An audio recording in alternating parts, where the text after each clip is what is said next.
We will move into 17th question.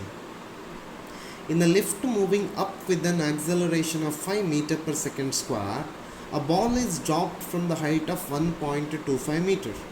The time taken by the ball to reach the floor of the lift is, G value is given, it is now 9.8 meter per second square. So time t is equal to square root of 2h divided by a plus g. So t becomes equal to square root of 2 into 1.25 divided by 5 plus 10, so which comes to be 0.4 second. Please remember, this type of questions are important, so you can directly substitute with the formula.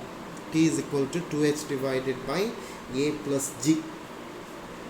So option D is correct. Option D is correct. 18th question. A person is driving a vehicle at uniform speed of 5 meter per second on a level curved track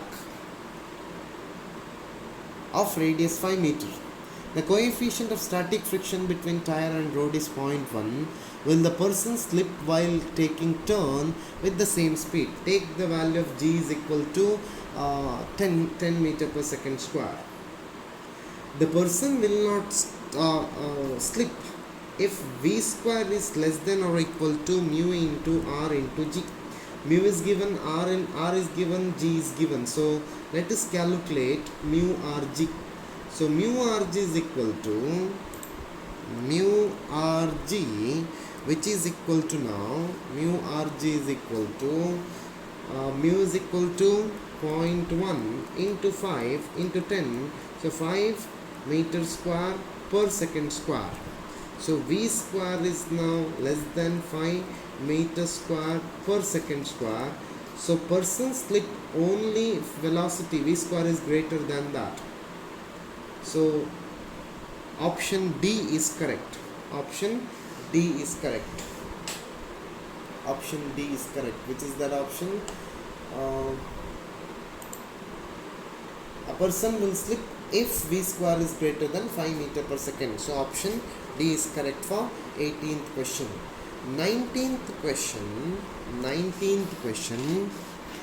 An aeroplane executes a horizontal loop at a speed of 720 km per hour with its wings banked at 45 degree. What is the radius of the loop? We need to calculate radius of the loop.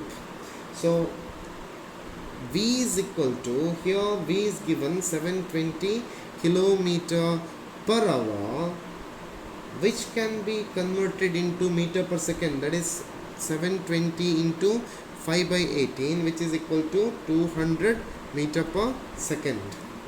Theta is 45 degree. So R is radius of the loop. Then I can say that R is equal to V square divided by G tan theta. V square is equal to RG tan theta. So R is equal to V square divided by G tan theta. So it is now 200 square divided by 10 into tan 45. So it is 4 into 10 to the power 4 divided by 10 into 1. So answer is 4 kilometer. 4 kilometer means option B is correct. Option B is correct. 20th question. A stone of mass 0.05 kg is thrown vertically upwards. What is the direction and magnitude of net force on the stone during its upward motion?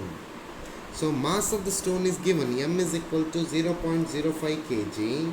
So F is equal to now mg, that is 0.05 into 9.8, so 0.49 Newton, 0.49 Newton. So what is the direction? Its direction must be vertically downward because it is acceleration due to gravity. So option option A is correct. Option A is correct for 20th question. 21st question. It says that maximum acceleration of the train in which a 50 kg box lying on its floor will remain stationary given coefficient of static friction between the box and the train floor is 0.3 and g is equal to 10 meter per second square. So 21st question. If I consider this is now one particular train, a box mass is m and train mass is now m.